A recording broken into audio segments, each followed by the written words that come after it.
told our defense that when we first got together. You know, I said, you know, guys, if you want to know what we're doing in the next month, you know, I could give you a sheet of paper and tell you how we're going to insert defenses and how we're going to do all this thing. But really, you should only know one thing. This is a tryout. And that's the approach that we're taking. We're trying to evaluate who we are more than anything else. Scheme is the least thought that I have. I'm really more concerned with saying at the end of this spring football practice, we can count on this guy, this guy, this guy, and this guy. And the guys we've got coming in are going to fill in, and then we go from there. It helps you move on, you know, like you said, clean slate, but, you know, as a DB or secondary person, you got to have a short memory anyway. So you look at that as in a positive of what we did wrong and what we did correctly. So I think it's a positive output. I mean, you can look at it both ways. You can look at it, all your work's been done for nothing, or you can look at it in a positive light that you get to impress a more set of people. I mean, this is my third go around doing this, so I'm kind of like used to it. It is kind of unfair as a senior that you got to prove yourself again, but it's a part of the game. New coaches come, you got to make plays. I mean, that's what your job to do anyway. So no matter who's coaching you, no matter who's in front of you, you got to make plays. So that's how we tend to look at it. We're making strides. We're making progress. You know, we got a lot of guys. Some guys playing new positions, so that, you know, they're coming along a little slower than what we would like them to. But they're working hard, and I'm pleased with that. Well, it's kind of different for me. While we have coaching staff, I mainly work with the same coach. So it's a new step, but I'm working with the same guy every day, so I don't really have a clean slate. He knows what I've done in the past, and he knows what I'm capable of. So other guys are getting opportunities, though. They're playing for new coaches that haven't seen what they do. They didn't watch their film in the past. They're just getting an opportunity to show what they can do right now and how much they've improved in the offseason. Toben has a chance to be a really good football player, but at this point right now, he's still trying to figure out exactly where he is, and we're trying to do the same thing. You know, you start out on the offensive side of the ball, and then all of a sudden you end up on defense, and especially in a defensive line, outside linebacker type of a position. That's a radical change, and he really had a good year last year, and we feel like he's making good progress. You know, Toben's still developing at that position. You know, you think about Toben, he's been on the defensive side of the ball about a year and a half. You know, that's all he's really played. So he's still learning. There's a lot of things that he has to learn. And so he's working extremely hard to learn those things. You know, and it's not a natural position for him. You know, we talked the other day, and it was funny. You know, Toben said he had spent a whole decade carrying the football. You know, so you know that's natural to him. This is not as natural. But you know, one thing you're gonna get from Toben is hard work. He works extremely hard in practice. It's kind of like the buck linebacker I was playing last year. We called the rush this year.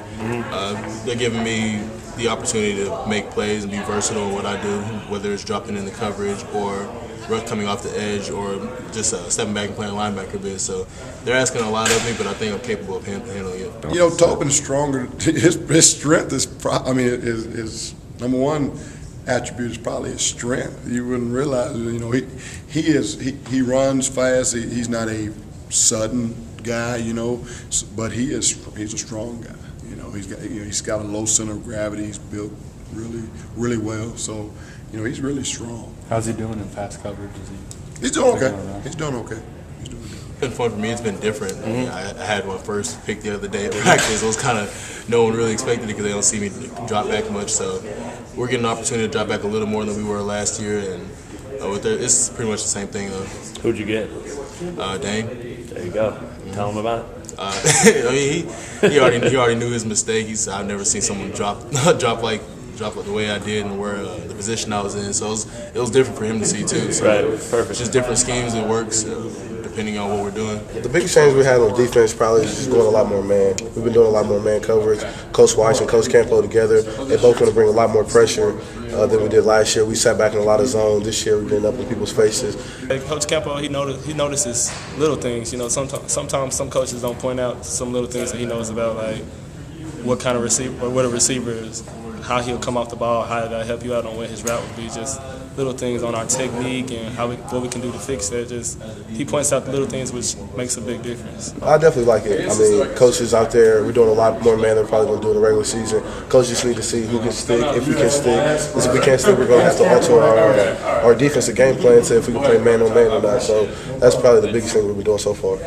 Man coverage is always good. It helps my confidence knowing that I don't have any gray areas or where I have to move slower. I can always go anywhere full speed. I have a lot of respect for that young man, I'll tell you that. All I know is he called the game in the Army, a big game that KU won.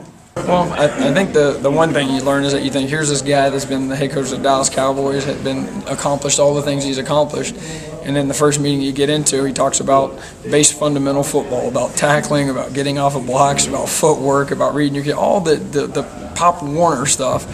First thing he comes in and talks about, and he goes, that's where it all starts. It all starts whether you're coaching 6-year-olds, high school kids, college kids, or coaching NFL kids, and so it reminds you that wherever he's been, he understands that it all starts at the ground level with the basics. What about style? I mean, you adjusted your style at all this year?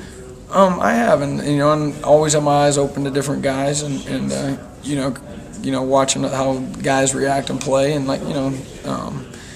being able to be completely in control and completely in charge, and let the players know that there's a certain way that things have to get done, but at the same time having a cool and calmness about yourself, and just a presence that doesn't allow, forcing you into a panic mode. It's, hey, this is what we got to do, but it's professional and business-like. Yeah, actually he has called me out, and he pulled me to the side and he let me know it wasn't a personal thing. It was something that the younger guys needed to see. If I'm an older guy and I'm going to be a leader, then I need to be accountable all the time. I don't think we have anyone that feels comfortable enough to do that at this point right now. We have to teach them to do that, and that's part of it. There are some guys that we think have the mentality to do it, that have the, a leader can be a lot of different things, but usually it's a pretty good football player that everybody has a lot of respect for. At this point right now, your normal guys, Toben, Gregg Brown, guys that have played some are going to have a little bit more people looking at them.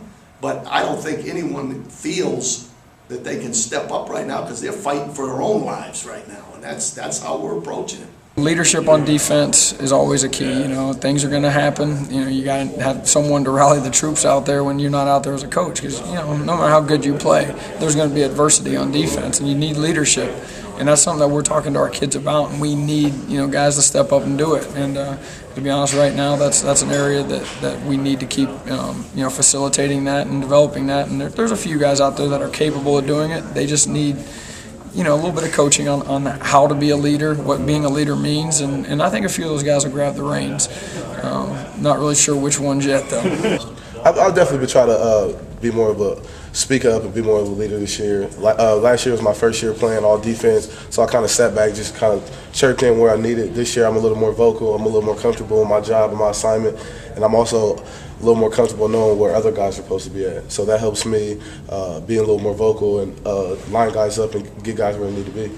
I think leaders are those kind of guys that they usually have to be pretty good players. It's hard to be a bad player and be a leader. Let's be honest. You got to be able to get the job done yourself and do things yourself. Two, consistency. Guys who show up every single day and give an honest effort and consistently work hard, do everything right.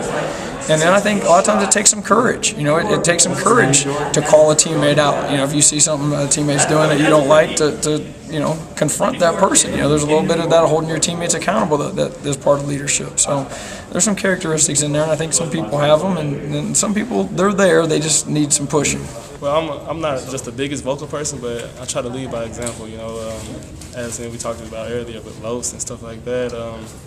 I just try my best not to loaf and try to show guys that I'm going 100% all the time and just leading by example. When people see you doing stuff good in a positive way, they're going to try to do the same thing, so that's how I try to lead by example. We're down in the defensive line. We don't have a lot of guys. That's an area that they've noticed right away when Coach came in, and having Buddy Wyatt here, that the defensive line position was one of need, and that's one of the reasons that we went out and got some of the young players that we did in recruiting. So that's an ongoing process. Are we where we need to be right now? Probably not. Are there a couple guys in that group that might have a chance to help us? Yes. So it's an ongoing position for us right now. Is that a benefit to some of those guys getting that action? I mean, if you're low on guys, they're going to get more one-on-one attention, Absolutely. right? That's how they have to approach it. Some guys look at it that way. That's the kind of guy we want. The guys that look like, oh my goodness, I got to go 5 extra reps today, we want them to go to Oklahoma or somewhere else. We want those guys here at KU, and we have some of those guys, I think, at this point. Guys, thank you very much. Thanks, Coach.